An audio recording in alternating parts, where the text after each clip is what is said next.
தமிழ்நாட்டின் ஒட்டுமொத்த கடன் 13 லட்சம் கோடி ரூபாய்க்கு மேல் இருப்பதாக வெள்ளை அறிக்கை வெளியிட்டுள்ள நிதியமைச்சர் மரிய வில்சன், தமிழக மக்கள் ஒவ்வொருவர் மீதும் 1,28,000 ரூபாய் கடன் இருப்பதாகவும் தெரிவித்துள்ளார்.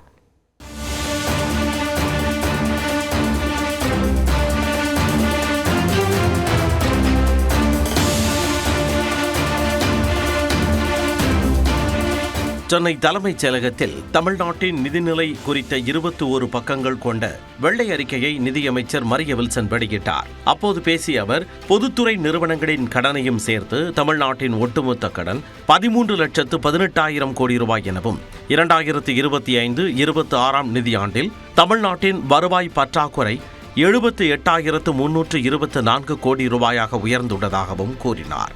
வருவாய் பற்றாக்குறை ரூபாய் 78,324 கோடியாக உயர்ந்துள்ளது. இதுவரை இல்லாத அதிகபட்சம். சொந்த வரி வசூல் முயற்சி 5.45% குறைந்துள்ளது. இதுவரை இல்லாத குறைந்தபட்சம். அரசின் சொந்த வரி வருவாய் 5.45% சரிந்ததுடன் வருவாயின் ஒவ்வொரு ரூபாயிலும் 22.8% வட்டி கட்டுவதற்கே செலவாவதாகவும் கூறினார். 2020-21 நிதியாண்டில் தமிழ்நாட்டின் மொத்த கடன் தொகையில் தனிநபர் மீது 67,087 ரூபாயாக இருந்த கடன் 2025-26 நிதியாண்டில் 1,28,934 ரூபாயாக அதிகரித்துள்ளதாக நிதியமைச்சர் தெரிவித்தார். இதனால் தமிழகத்தில் பிறக்கும் பொழுதே ஒரு குழந்தை மற்ற மாநிலங்களை காட்டிலும் கூடுதல் கடன் சுமை கொண்டிருப்பதாக கூறினார். மாநிலத்தின் உண்மையான மொத்த நிதிசார் பொறுப்பு 13.18 லட்சம் கோடியாக உயர்கிறது. ஒருவருக்கான கடன் பொறுப்பு கிட்டத்தட்ட இரட்டிப்பாகி ரூபாய் 1,28,934 உயர்ந்துள்ளது. வட்டி, ஊதியம் மற்றும் ஓய்வூதியத்திற்கு மட்டுமே 64% நிதி செலவிடப்படுவதால் புதிய திட்டங்களுக்கு வெறும் 13% நிதி மட்டுமே ஒதுக்கப்படுவதாக அமைச்சர் மரிய வில்சன் தெரிவித்தார். மேலும் மாநில மொத்த உள்நாட்டு உற்பத்தி மதிப்பில் சொந்த வரி வருவாய் விகிதம் 5.45% சரிந்ததாகவும் கூறினார். ரூபாய் 10 லட்சம் கோடி நேரடி கடன், ரூபாய் 78,324 கோடி வருவாய் பற்றாக்குறை, இதுவரை இல்லாத அதிகபட்சம். ஜிஎஸ்டிபியில் சொத்து வரி வருவாய், சொந்த வரி வருவாய் வெறும் 5.45%. இது நமது வரலாற்றிலேயே மிக குறைந்த அளவு. தமிழக அரசுக்கு 100 ரூபாய் வரவு எனில் 145 ரூபாய் செலவாவதாகவும், ஒவ்வொரு 1 ரூபாய் மூலதன செலவிற்கும் 2 ரூபாய் 26 காசுகள் புதிய கடன் பெறப்படுவதாகவும் அமைச்சர் வில்சன் தெரிவித்துள்ளார். மேலும் 2,47,130 கோடி கடன் சுமையில் தமிழ்நாடு மின்வாரியம் தத்தளிப்பதாக தெரிவித்த அமைச்சர் மரிய வில்சன், கடந்த 5 ஆண்டுகளில் கனிம வளத்துறையின் வருவாய் 10% இருந்து 8.23% சரிந்ததாகவும் கூறினார். தமிழ்நாடு மின்வாரிய குழுமம் டிஎன்இபி குரூப் ரூபாய் 1,82,361 கோடி அளவிலான குவிந்த இழப்புகளையும் 2,47,130 கோடி கடனையும் சுமந்து வருகிறது. கடந்த 5 ஆண்டுகளில் இந்த அமைப்பு தொடர்ந்து செயல்படுவதற்கு மட்டுமே அரசு ரூபாய் 1,45,185 கோடி பொது நிதியை வழங்கியுள்ளது. தொடர்ந்து செய்தியாளர்களை சந்தித்த மரிய வில்சன், அரசு பொதுத்துறை நிறுவனங்களின் குளறுபடிக்கும் நிதிச்சுமைக்கும் மனித தவறே காரணம் என்றார். ஒரு டாஸ்மாகா இருக்கட்டும், ஒரு மைனிங்கா இருக்கட்டும், ஒரு லேண்ட் ரெஜிஸ்ட்ரேஷன் இருக்கட்டும், எல்லாத்துலயும் லீக்கேஜ் இருக்கு, எல்லாத்துலயும் கரப்ஷன் இருக்கு. அதுதான் ஹியூஜ் இம்பாக்டே இந்த சிச்சுவேஷனுக்கு வந்தது. இந்நிலையில் தமிழக அரசு வெளியிட்டது வெள்ளை அறிக்கை அல்ல, வெற்று அறிக்கை என திமுக முன்னாள் நிதியமைச்சர் தங்கம் தென்னரசு விமர்சித்துள்ளார். இது தொடர்பாக தனது எக்ஸ் பக்கத்தில் வெளியிட்டுள்ள அவர், தமிழ்நாட்டின் நிதிநிலை குறித்து ஏற்கனவே அறிக்கை வெளியிடப்பட்டிருக்கும் நிலையில் வான வேடிக்கை வாக்குறுதிகளை அள்ளித்தெளித்து மக்களை ஏமாற்றி பொறுப்பிற்கு வந்துள்ள அரசு தனது நிர்வாக திறமையின்மையாலும் ஆழம் தெரியாமல் காலை விட்டு நிறைவேற்ற முடியாத வாக்குறுதிகளை அள்ளி தெளித்திருப்பதாகவும் கூறியுள்ளார். மேலும் அளித்த வாக்குறுதிகளை நிறைவேற்ற முடியாத இயலாமையாலும் புஸ்வானமாக மாறிவிட்டதை மறைக்க ஹைப் ஏற்றிய அறிக்கையை வெள்ளை அறிக்கை என்ற பெயரில் வெளியிட்டு அதனையும் பிளாப் ஆக்கியிருப்பதாக பதிவிட்டுள்ளார். தமிழ்நாட்டின் நிதி நிலைமை தொடர்பான வெள்ளை அறிக்கை வெளியிடப்பட்டுள்ள நிலையில் இணை மாநிலங்களுடனான ஒப்பீடு குறித்து வரைகலை மூலம் விளக்குகிறார் சிறப்பு செய்தியாளர் பாலவேல் சக்கரவர்த்தி. தமிழ்நாட்டினுடைய நிதிநிலை தொடர்பாக வெள்ளை அறிக்கை வெளியிடப்பட்டிருக்கிறது. அந்த வகையில் தமிழ்நாட்டினுடைய கடன் சுமை, நிதி பற்றாக்குறை உள்ளிட்டவைகளோடு இணை மாநிலங்களுடனான ஒப்பீடு செய்யப்பட்டிருக்கிறது. அது என்ன அப்படிங்கிற விவரங்களை விரிவாக பார்க்கலாம். மாநிலத்தினுடைய மொத்த உள்நாட்டு உற்பத்தியில் கடன் விகிதம் அப்படின்னு பார்த்தோம்னா அது கடந்த 5 ஆண்டுகளில் கடன் விகிதம் 2 மடங்காக அதிகரித்திருப்பதாக வெள்ளை அறிக்கையில் கூறப்பட்டிருக்கிறது. அடுத்த அம்சம் என்பது 2021-2026 காலகட்டத்தில் கடனினுடைய வளர்ச்சி விகிதம் அப்படிங்கிறது 14.3% அதிகரித்திருக்கிறது அப்படிங்கிறதும் இந்த வெள்ளை அறிக்கையில் குறிப்பிடப்பட்டிருக்கக்கூடிய ஒரு முக்கியமான அம்சம். இதன் காரணமாக வருவாய் பற்றாக்குறை என்பதும் அதிகரித்திருக்கிறது அப்படின்னு சொல்றாங்க. அது 78,324 கோடி ரூபாயாக அந்த பற்றாக்குறை அதிகரித்திருக்கிறது. இது நம்ம மற்ற மாநிலங்களோட அந்த கம்பாரிசன் பார்க்க போறோம். அதுல பார்க்கும்போது -2.2% இருக்கு அப்படின்னு சொல்றாங்க. அதன் காரணமாக இப்ப ஒட்டுமொத்த தமிழ்நாட்டினுடைய அந்த கடனை தனிநபர் கடன்களாக நம்ம பார்க்கும்போது ஒரு தனிநபர் மீதான கடன் என்பது 1,28,934 ரூபாயாக இருக்கிறது. இது கடந்த காலங்களோடு ஒப்பிடும்போது 92% அதிகரித்திருக்கிறது அப்படிங்கிற விவரங்களையும் இந்த வெள்ளை அறிக்கையில சொல்றாங்க. சரி, இதை இணை மாநிலங்களோடு ஒப்பிடும்போது எந்த அளவுக்கு மற்ற மாநிலங்களிலிருந்து தமிழ்நாடு வேறுபடுகிறதுங்கிற விவரங்களை சொல்றாங்க. அது அந்த மாநிலத்தினுடைய மொத்த உள்நாட்டு உற்பத்தி வளர்ச்சி விகிதம் GSDP அடிப்படையில் இந்த கடன் விகிதத்தை பிரிக்கிறாங்க. சோ அப்ப குஜராத்தை எடுத்துக்கிறாங்க. குஜராத்தினுடைய GSDP கடன் விகிதம் என்பது 17.6% இருக்கிறது. அதனுடைய போக்கு சீரானதாக இருக்கு அப்படின்னு சொல்லப்படுகிறது. மகாராஷ்டிராவினுடைய கடன் விகிதம் அப்படின்னு பார்த்தோம்னா அது 19.7%. அதன் போக்கு நிலைத்திருப்பதாக வெள்ளை அறிக்கை சொல்கிறது. சரி, கர்நாடக மாநிலம் நம்மளுடைய அண்டை மாநிலம், அதனுடைய கடன் விகிதத்தை பார்க்கும்போது அது 23.4% இருக்கிறது. அதனுடைய போக்கு குறைந்து வருகிறது அப்படிங்கிற ஒரு இண்டிகேஷனை கொடுக்கிறாங்க. அதுவே தமிழ்நாட்டை பார்த்தோம் அப்படின்னா நம்ம ஏற்கனவே சொன்னது போல அந்த கடன் அப்படிங்கிறது 2 மடங்கு அதிகரித்திருக்கிறதா சொல்றாங்க. அது 28.3% இருக்கிறது GSDP கடன் விகிதம். இதன் காரணமாக மாநிலத்தினுடைய போக்கு மிக அதிக அளவு பாதிக்கக்கூடிய அளவுக்காக, அதாவது அந்த கடன் சுமை அப்படிங்கிறது கடன் விகிதம் என்பது மிக அதிக அளவாக இருக்கிறது அப்படிங்கிற ஒரு இண்டிகேஷனை இந்த வெள்ளை அறிக்கையின் மூலமாக குறிப்பிடுகிறார்கள். எனவே கடன் சுமையும் நிதி பற்றாக்குறையும் அதிகரித்திருப்பதை மற்ற மாநிலங்களோடு ஒப்பிடும்போது தமிழ்நாடு கூடுதல் கடன் சுமையில் இருக்கிறது அப்படிங்கிறத இந்த வெள்ளை அறிக்கை குறிப்பிடுகிறது. தொடர்வது ஒரு நிமிட செய்திகள். இந்தியாவில் இனி மருத்துவர் பரிந்துரையின்றி இருமல் மருந்து உட்பட எவ்வித சிறப்புகளையும் மருந்தகங்களில் வாங்க முடியாது என மத்திய சுகாதாரம் மற்றும் குடும்பநல அமைச்சகம் தெரிவித்துள்ளது. அண்மை காலங்களில் நாடு முழுவதும் பல்வேறு இடங்களில் இருமல் மருந்துகளால் குழந்தைகள் உயிரிழந்தது அதிர்ச்சியை ஏற்படுத்தியது. இதனால் இருமல் மருந்துகளின் தரம் மற்றும் பாதுகாப்பு குறித்து பல்வேறு சந்தேகங்கள் எழுந்தன. இந்நிலையில் நடப்பாண்டு தொடக்கத்தில் மத்திய அரசு வெளியிட்ட மருத்துவ நிபுணர்களுக்கான வழிகாட்டி கையேடு வரைவில் 2 வயதுக்குட்பட்ட குழந்தைகளுக்கு இருமல் மருந்துகளை பரிந்துரைக்க வேண்டாம் என்று அறிவுறுத்தப்பட்டிருந்தது. அதன் நீட்சியாக தற்போது மருந்துகள் விதி 1945 திருத்தம் செய்து மத்திய அரசு சுற்றறிக்கை ஒன்றை வெளியிட்டுள்ளது.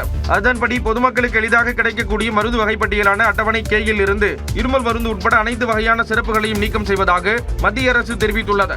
இதன் மூலம் மருத்துவர்களின் பரிந்துரையின்றி இனி மருந்தகங்களில் எந்த வகையான சிறப்புகளையும் வாங்க முடியாது. நீட் மறுதேர்வு வினாத்தாள் கசிவை தடுக்க டெலிகிராம் செயலிக்கு நாடு முழுவதும் வரும் 22ஆம் தேதி வரை தற்காலிகமாக தடை விதித்து மத்திய அரசு உத்தரவிட்டுள்ளது. வரும் 21ஆம் தேதி நடக்கவுள்ள இளநிலை மருத்துவ படிப்புகளுக்கான நீட் மறுதேர்வில் வினாத்தாள் கசிவதை தடுக்க பல்வேறு பாதுகாப்பு நடவடிக்கைகளை தேசிய தேர்வு முகமை எடுத்துள்ளது. அதன் ஒரு பகுதியாக தேசிய தேர்வு முகமையின் கோரிக்கையை ஏற்று டெலிகிராம் செயலிக்கு நாடு முழுவதும் வரும் 22ஆம் தேதி வரை மத்திய அரசு தடை விதித்துள்ளது. டெலிகிராம் செயலியில் ஏற்கனவே பதிவிடப்பட்ட தரவு மற்றும் தகவல்களை திருத்தும் வசதியை வரும் 30ஆம் தேதி வரை முடக்கவும் மத்திய அரசு உத்தரவிட்டுள்ளது. வாட்ஸ்அப் போன்ற மற்ற செயலிகளை காட்டிலும் டெலிகிராமில் பாதுகாப்பு குறைபாடு உள்ளதாக சைபர் கிரைம் வழக்கறிஞர் கார்த்திகேயன் தெரிவித்துள்ளார். லிமிடேஷன்ஸ் ஒரு விஷயத்தை இவ்வளோதான் ஷேர் பண்ண முடியும் அப்படின்றதும் கொண்டு வந்திருக்காங்க. ஸோ இந்த ரெஸ்ட்ரிக்ஷன்ஸ், இந்த லிமிடேஷன்ஸ் எல்லாம் வந்து நம்மளுக்கு டெலிகிராமில் இல்லை. ஸோ அதனால தான் வந்து பார்த்தீங்க அப்படின்னா டெலிகிராம் இப்போ ஃபோக்கஸ் பண்ணி அதை பேன் பண்ணியிருக்காங்க. இதனிடையே நீட் வினாத்தாளை மதுரையிலிருந்து நெல்லைக்கு ஹெலிகாப்டர் மூலம் கொண்டு செல்வதற்கான ஒத்திகை நடைபெற்றது.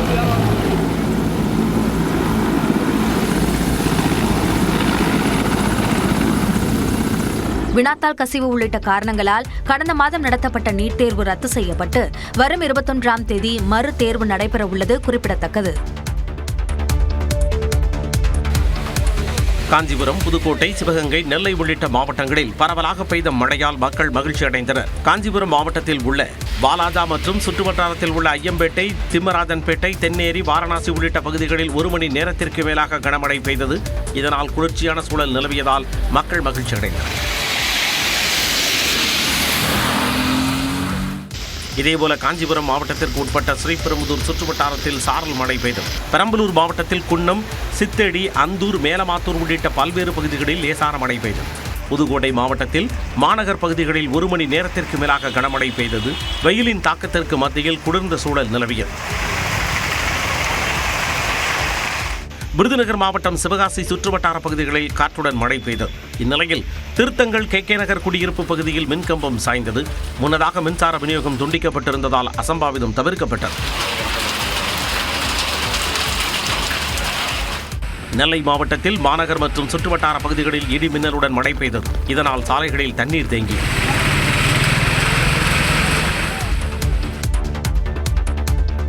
இந்த ஆண்டு மின்கட்டணம் உயர்வு தொடர்பாக முதலமைச்சர் விஜய் பரிசீலித்து முடிவெடுப்பார் என்று அமைச்சர் நிர்மல்குமார் தெரிவித்துள்ளார். சென்னையில் செய்தியாளர்களிடம் பேசிய அவர், தமிழ்நாட்டில் ஆண்டுதோறும் மின்கட்டணத்தை அதிகபட்சமாக 6 விழுக்காடு உயர்த்திக் கொள்ளலாம் என திமுக ஆட்சியில் கொண்டு வந்த ஒப்பந்தமே தவறானது என சாடினார். 2022 அவங்க டாரிஃப் ரிவிஷன் அப்ப திமுக ஆட்சியில் கொண்டு வந்த விஷயங்கள். ஸோ அதை இப்போ அதிகபட்சம் 6% வரைக்கும் உயர்த்தி கொள்ளலாம்னு சொல்லிட்டு அவங்க அப்போ பண்ணிட்டாங்க.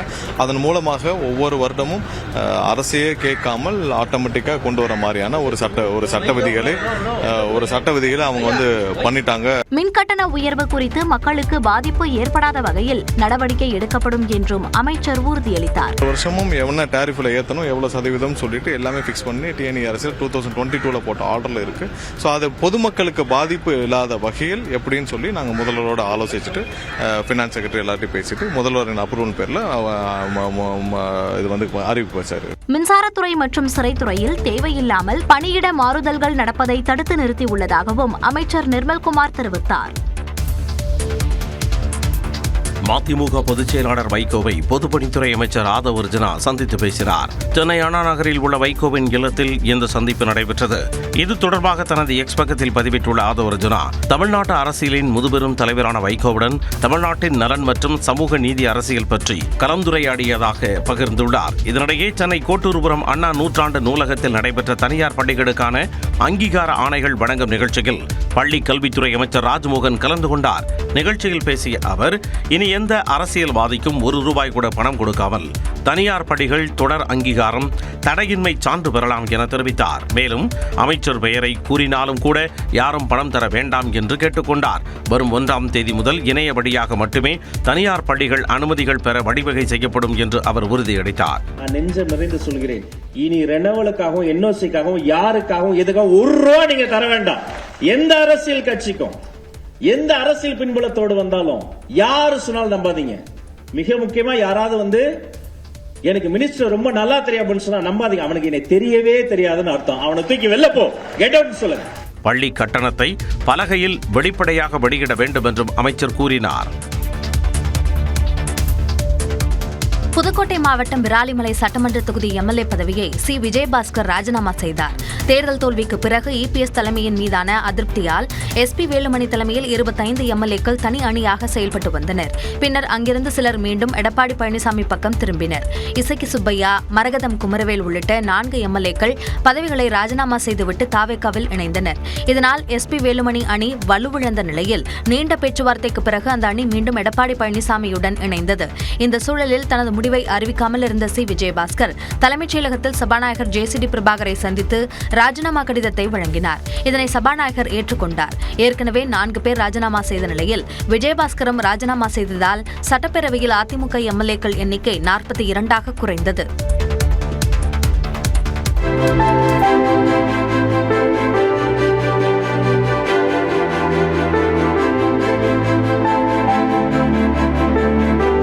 பிரான்சில் G7 நாடுகளின் தலைவர்களின் மாநாட்டில் பங்கேற்ற பிரதமர் மோடி அமெரிக்க அதிபர் ட்ரம்பை சந்தித்து கைகுலுக்கினார். ஏவியான் லேபெயின்ஸ் நகரில் நடந்த 52வது G7 மாநாட்டு அரங்கிற்கு வருகை தந்த பிரதமர் நரேந்திர மோடியை பிரான்ஸ் நாட்டு அதிபர் இமானுவேல் மேக்ரான் கைகுலுக்கி ஆற தழுவி வரவேற்றார்.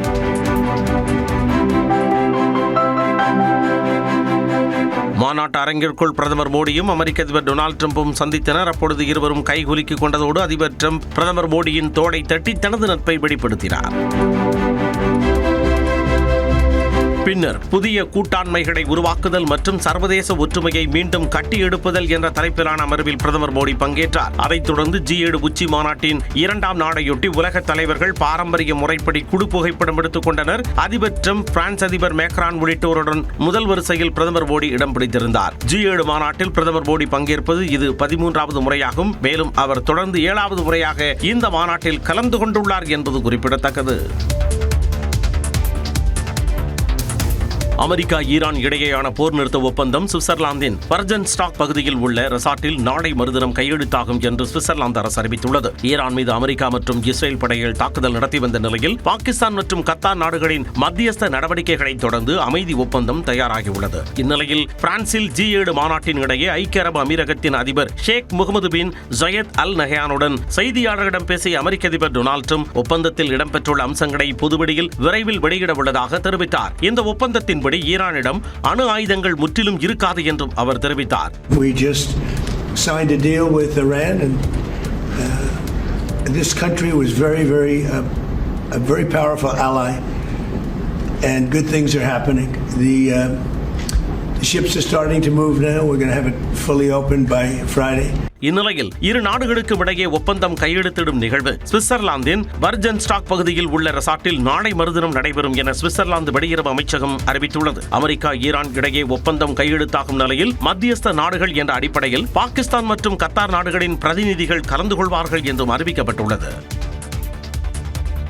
தொடர்ந்து காலை விரைவு செய்திகளை பார்க்கலாம்.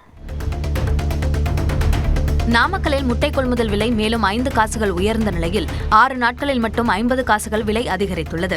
வெயிலின் தாக்கத்தால் உற்பத்தி குறைவு, கோழித்தீவனம் விலை உயர்வு, சத்துணவு விநியோகம், வெளிநாடு ஏற்றுமதி உள்ளிட்ட காரணங்களால் ஒரு முட்டையின் கொள்முதல் விலை கடந்த 6 நாட்களில் 50 காசுகள் அதிகரித்து ₹6.40 காசுகளாக நிர்ணயிக்கப்பட்டுள்ளது.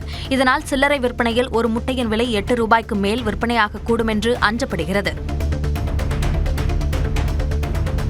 சிவகங்கை மாவட்ட ஆட்சியர் உள்ளிட்ட IAS அதிகாரிகளை பணியிட மாற்றம் செய்து தமிழ்நாடு அரசு உத்தரவிட்டுள்ளது. இது தொடர்பாக தலைமைச் செயலாளர் சாய்குமார் வெளியிட்டுள்ள உத்தரவில் சிவகங்கை மாவட்ட ஆட்சியராக இருந்த பொற்கொடி சமூக நலத்துறை கூடுதல் இயக்குநராக நியமிக்கப்பட்டுள்ளார். மேலும் நாகர்கோவில் மாநகராட்சி ஆணையராக இருந்த நிஷாந்த் கிருஷ்ணா சிவகங்கை ஆட்சியராக நியமிக்கப்பட்டுள்ளார். தூத்துக்குடி மாவட்டத்தில் கூடுதல் ஆட்சியராக இருந்த ஐஸ்வர்யா நாகர்கோவில் மாநகராட்சி ஆணையராக செயல்படுவார் என்றும் தலைமைச் செயலாளர் அறிவித்துள்ளார். தேனி மாவட்டம் பெரியகுளம் கும்பக்கரை அருவி அருகே உள்ள தனியார் மாந்தோப்பில் வேலை செய்து கொண்டிருந்த கூலி தொழிலாளி காட்டு மாடு தாக்கியதில் படுகாயமடைந்தார். தாமரைக்குளம் பகுதியை சேர்ந்த முருகனின் அலறல் சத்தம் கேட்டு அருகில் இருந்தவர்கள் அவரை மீட்டு மருத்துவமனைக்கு அனுப்பி வைத்தனர். வனப்பகுதியிலிருந்து காட்டு மாடுகள் உள்ளிட்ட வனவிலங்குகள் குடியிருப்பு மற்றும் விவசாய பகுதிகளுக்குள் நுழைவதை தடுக்க வனத்துறையினர் உரிய நடவடிக்கை எடுக்க விவசாயிகள் கோரிக்கை விடுத்துள்ளனர்.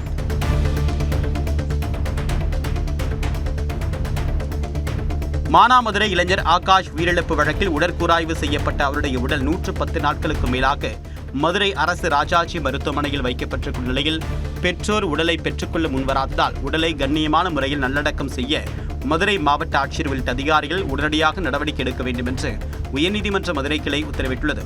குடும்பத்தின் மத நம்பிக்கைகள் மற்றும் பழக்க வழக்கங்களுக்கு ஏற்ப இறுதிச் சடங்குகள் மேற்கொள்ளப்பட வேண்டும் என்றும் காவல் மரணம் தொடர்பான CBCID விசாரணை எந்தவிதமான பாதிப்பும் இன்றி விரைந்து நடைபெற்ற குற்றப்பத்திரிகை தாக்கல் செய்ய வேண்டும் என்றும் நீதிபதி விக்டோரியா கௌரி உத்தரவிட்டார். வேலூர் மாவட்டம் குடியாத்தம் அருகே சாலையை கடந்த 10 அடி நீள மலைப்பாம்பு திடீரென பைக் மீது ஊர்ந்து ஏறி இருக்கையில் படுத்துக் கொண்டது. தகவல் அறிந்து வந்த தீயணைப்பு வீரர்கள் மற்றும் வனவர் உள்ளிட்டோர் 10 அடி நீள மலைப்பாம்பை பத்திரமாக பிடித்தனர். பிடிபட்ட மலைப்பாம்பு வனப்பகுதியில் விடுவிக்கப்பட்டது.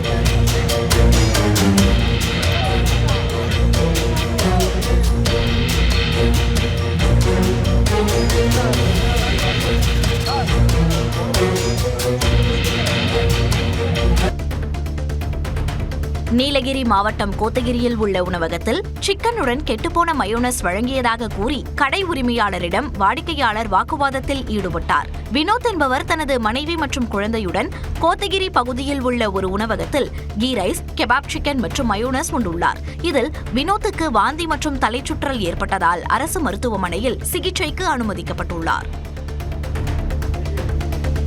புதுக்கோட்டை மாநகராட்சியில் இருவேறு கடைகளில் 325 கிலோ எடையுடைய அரசால் தடை செய்யப்பட்ட பிளாஸ்டிக் பொருட்களை அதிகாரிகள் பறிமுதல் செய்தனர். சாந்தநாதபுரம் மற்றும் நகர காவல் நிலையம் எதிரே செயல்பட்டு வந்த இரு கடைகளில் அரசால் தடை செய்யப்பட்ட பிளாஸ்டிக் பொருட்கள் விற்பனை செய்யப்பட்டதாக கிடைத்த தகவலின் அடிப்படையில் மாநகராட்சி அதிகாரிகள் திடீர் சோதனை மேற்கொண்டனர். சோதனையில் 325 கிலோ எடையுடைய தடை செய்யப்பட்ட பிளாஸ்டிக் பொருட்கள் பறிமுதல் செய்யப்பட்டு தலா 20,000 ரூபாய் அபராதம் விதிக்கப்பட்டு எச்சரிக்கை விடுக்கப்பட்டது. விழுப்புரம் மாவட்டம் விக்கிரவாண்டி அருகே பெற்றோர் வாங்கிய கடன் தொடர்பான பிரச்சனையில் 10ஆம் வகுப்பு மாணவன் பொதுவெளியில் தாக்கப்பட்ட சம்பவம் அதிர்ச்சியை ஏற்படுத்தியுள்ளது. சிறுவாலை கிராமத்தைச் சேர்ந்த மாணவன் பள்ளிக்கு செல்லும் வழியில் பிரபாகரன் என்பவரால் தடுத்து நிறுத்தப்பட்ட தாக்கப்பட்டதாக கூறப்படுகிறது. பெற்றோர் வாங்கிய கடன் தொகையை திருப்பிச் செலுத்தாத விவகாரத்தில் மாணவனை காலணியால் விரட்டி அடித்ததாக குற்றச்சாட்டு எழுந்துள்ளது. காயமடைந்த மாணவன் விழுப்புரம் அரசு மருத்துவக் கல்லூரி மருத்துவமனையில் சிகிச்சை பெற்று வருகிறார். தருமபுரி மாவட்டம் நல்லம்பள்ளி அருகே உள்ள முத்தம்பட்டி ஊராட்சிக்குட்பட்ட கிட்டம்பட்டி கிராம மக்கள் அடிப்படை வசதிகள் இல்லாமல் தவித்து வருவதாக குற்றம் சாட்டியுள்ளனர். 100க்கும் மேற்பட்ட குடும்பங்கள் வசிக்கக்கூடிய இந்த கிராமத்தில் கடந்த 40 ஆண்டுகளாக தார் சாலை வசதி இல்லாததால் ஆம்புலன்ஸ் உள்ளிட்ட அவசர சேவைகளுக்கு கிராமத்தை அடைய முடியாத நிலை உள்ளது. பலமுறை கோரிக்கை வைத்தும் நடவடிக்கை எடுக்கப்படாததால் அரசு ஆவணங்களை மாவட்ட ஆட்சியரிடம் ஒப்படைக்க உள்ளதாக கிராம மக்கள் அதிருப்தியை வெளிப்படுத்தியுள்ளனர். தேனி மாவட்டத்தில் இருந்து கேரளாவுக்கு கடத்த முயற்சித்த 7 டன் ரேஷன் அரிசி பறிமுதல் செய்யப்பட்டது. கம்பம் ஊத்துக்காடு பகுதியில் ரோந்து பணியில் ஈடுபட்டிருந்த குடிமைப் பொருட்கள் வழங்கல் குற்றப்பிரிவு புலனாய்வு பிரிவினர் வாகனம் ஒன்றை சோதனை செய்தனர். அதில் தமிழ்நாடு அரசால் வழங்கப்படும் ரேஷன் அரிசி மூட்டை மூட்டையாக சுமார் 7 டன் அளவுக்கு பதுக்கி வைத்திருந்தது கண்டறியப்பட்டது. இதையடுத்து 3 பேர் கைது செய்யப்பட்ட நிலையில் பறிமுதல் செய்யப்பட்ட அரிசி உத்தமபாளையம் வாணிப கழக கிட்டங்கியில் ஒப்படைக்கப்பட்டது. திருவண்ணாமலை அண்ணாமலையார் கோயிலில் இசையமைப்பாளர் அனிருத் சாமி தரிசனம் மேற்கொண்டார். தீபமாலை தரிசனம் செய்த அவருக்கு அண்ணாமலையார் கோயில் நிர்வாகம் சார்பில் மாலை அணிவித்து மரியாதை செலுத்தப்பட்டது.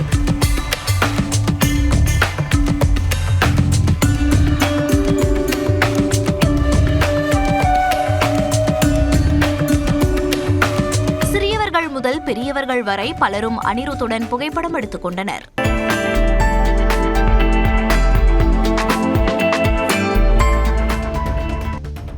கூட்டுறவு வங்கிகளில் 75,000 ரூபாய் வரை பயிர்க்கடன் பெற்றவர்களுக்கு முழுமையாக தள்ளுபடி செய்யப்படும் என்று முதலமைச்சர் விஜய் அறிவித்துள்ளார். இதற்கு நன்றி தெரிவித்துள்ள விவசாயிகள் பயிர்க்கடனை முழுமையாக தள்ளுபடி செய்ய கோரிக்கை விடுத்துள்ளனர்.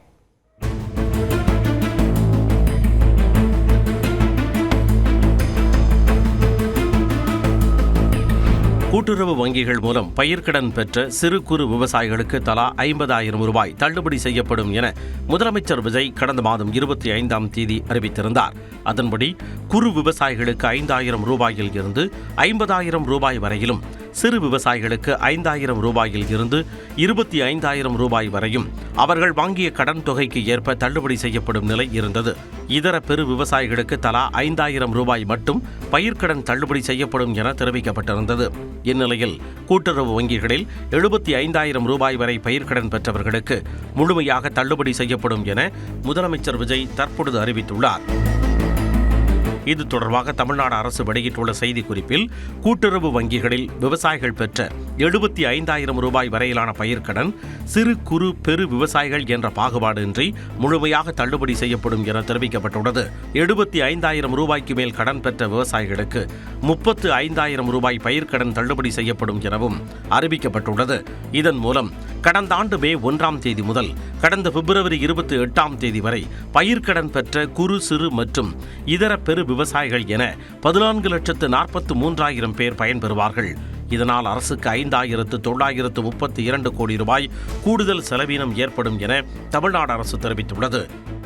ஆனால் தமிழ்நாடு அரசின் பயிர்க்கடன் தள்ளுபடி குறித்த புதிய அறிவிப்பு விவசாயிகளை வஞ்சிக்கும் செயல் என்று அதிமுக பொதுச் செயலாளர் எடப்பாடி பழனிசாமி கண்டனம் தெரிவித்துள்ளார். சுமை தூக்கும் ஒட்டகம் பாரம் தாங்காமல் உட்காரும் பொழுது அதன் முதுகில் இருந்து ஒரு சிறு மூட்டையை கண்முன்னே இறக்கி வைத்து ஏமாற்றும் முதலாளி போல முதலமைச்சரின் செயல் உள்ளதாகவும் எடப்பாடி பழனிசாமி விமர்சித்துள்ளார். தமிழ்நாடு அரசின் அறிவிப்பால் கூடுதலாக 21,000 விவசாயிகள் மட்டுமே பயனடைவார்கள் என பாமக தலைவர் அன்புமணி சுட்டிக்காட்டியுள்ளார். பயிர்க்கடனை முழுமையாக தள்ளுபடி செய்ய வலியுறுத்தி வரும் 29ஆம் தேதி தமிழ்நாடு முழுவதும் போராட்டம் நடத்தப்படும் என இந்திய கம்யூனிஸ்ட் மாநில செயலாளர் வீரபாண்டியன் அறிவித்துள்ளார். ஒன்றிய அரசின் மக்கள் விரோத கொள்கைகளை கண்டித்தும் விவசாயிகளின் கடனை முழுவதுமாக ரத்து செய்ய வலியுறுத்தியும் ஜூன் 29 மாநிலம் முழுவதும் மாவட்ட தலைநகரங்களில் ஆர்ப்பாட்டத்தை நடத்த இந்திய கம்யூனிஸ்ட் கட்சி முடிவு செய்திருக்கிறது. முதலமைச்சரின் அறிவிப்புக்கு நன்றி கூறியுள்ள விவசாயிகள் 5 ஏக்கர் நிலம் வைத்துள்ளவர்களின் அனைத்து கடன்களையும் தள்ளுபடி செய்ய வேண்டும் என கோரிக்கை விடுத்துள்ளனர். சிறு குறு விவசாயிகள் வாங்கியிருக்க கடனை தள்ளுபடின்னு சொல்லி அறிவிச்சிருக்காங்க, வரவேற்கிறோம். இதை மறுபரிசீலனை பண்ணி முழுவதும் கடன் தள்ளுபடி அறிவிக்கணும் தான் எங்களுடைய கோரிக்கை. சிறு குறு விவசாயிகள் அனைவருக்கும் முழுமையான கடன் தள்ளுபடி, அதற்கு மேல் இருக்கக்கூடிய விவசாயிகளுக்கு 50% தள்ளுபடி என்கிற ஒரு முழுமையான அறிவிப்பை தமிழ்நாடு அரசாங்கம் தாவேக அரசாங்கம் வெளியிடணும்னு சொல்லி கேட்டுக்கிறோம். இன்னைக்கு தண்ணீர் கூட இல்லாம, பாசனம் இல்லாம மிகப்பெரிய பாதிப்புல வாழ்வாசாவான் விவசாயிகள் இருக்கப்ப ஒரு ஆறுதல் நீங்க தருவீங்க நான் நம்புறோம். தேர்தல் வாக்குறுதியில் அறிவித்தபடி பயிர்க்கடனை தள்ளுபடி செய்ய வேண்டும் என வலியுறுத்தியுள்ள தமிழ்நாடு விவசாயிகள் சங்கம் இக்கோரிக்கையை முன்வைத்து வரும் 22ஆம் தேதி சென்னையில் உள்ள மாநில கூட்டுறவு பதிவாளர் அலுவலகம் முன்பு போராட்டத்தில் ஈடுபட உள்ளதாக அறிவித்துள்ளது. தொடர்ந்து காலை விரைவு செய்திகளை பார்க்கலாம். விருதுநகர் மாவட்டம் சிவகாசியில் இந்த ஆண்டு தீபாவளிக்கு பட்டாசு விலை 25% வரை உயரக்கூடும் என உற்பத்தியாளர்கள் தெரிவித்துள்ளனர். மேற்காசிய நாடுகளில் நிலவும் போர் பதற்றம் காரணமாக பட்டாசு தயாரிப்புக்கான முக்கிய மூலப்பொருட்களின் விலையும் அதிகரித்துள்ளது. மேலும் டீசல் விலை உயர்வை தொடர்ந்து லாரி வாடகையும் 25% வரை உயர்த்தப்பட்டுள்ளதாக தெரிகிறது. இதன் காரணமாக பட்டாசு உற்பத்தி செலவு அதிகரித்துள்ளதாகவும் இதனால் பட்டாசுகளின் விலை உயரும் எனவும் கூறப்படுகிறது. சென்ற ஆண்டு ரூபாய் 100க்கு விற்பனை செய்த பட்டாசு இந்த ஆண்டு ரூபாய் 125, அதாவது 25% விலை கூடுதலில் விற்பனை செய்தால் மட்டுமே கட்டுப்படியாகக்கூடிய சூழ்நிலை இருக்கிறது. ஆனால் பட்டாசு நுகர்வு கொள்முதல் கம்மியாக உள்ள காரணத்தினால் தற்போது பட்டாசு தேக்கமடைந்து வியாபாரம் மந்தமான சூழ்நிலை உள்ளது. ஈரோடு மாவட்டம் திம்பம் மலைப்பாதையில் வேனை மறித்து நின்ற ஒற்றை யானையால் வாகன ஓட்டிகள் அச்சமடைந்தனர். திம்பம் மலைப்பாதையில் நாள்தோறும் ஆயிரக்கணக்கான வாகனங்கள் வந்து செல்கின்றன. இந்த நிலையில் திங்களன்று இரவு அத்தியாவசிய பொருட்களை ஏற்றிச் சென்ற வேனை யானை ஒன்று வழிமறித்து நின்றது. நீண்ட நேரம் கழித்து அந்த யானை மீண்டும் வனத்திற்குள் சென்றது. இதனால் அவ்வழியாக சென்ற வாகனங்கள் அணிவகுத்து நின்றன. கொடைக்கானலில் பிளம் சீசன் முடிவடையக்கூடிய நிலையில் ஏழைகளின் ஆப்பிள் என்று அழைக்கப்படக்கூடிய பேரிக்காய் சீசன் தொடங்கியுள்ளது. பல்லங்கி, வில்பட்டி, பிரகாசபுரம், செண்பகனூர் உள்ளிட்ட பகுதிகளில் பேரிக்காய் அதிக அளவில் விளைவிக்கப்படுகிறது. இந்த ஆண்டு மழை பொழிவு குறைவு மற்றும் பருவநிலை மாற்றத்தால் விளைச்சல் பாதிக்கப்பட்டிருப்பதாக விவசாயிகள் தெரிவிக்கின்றனர். இருப்பினும் கடந்த ஆண்டை போலவே 1 கிலோ பேரிக்காய் 80 முதல் 85 ரூபாய் வரை விற்பனையாகி வருவதால் விவசாயிகள் மகிழ்ச்சி அடைந்துள்ளனர்.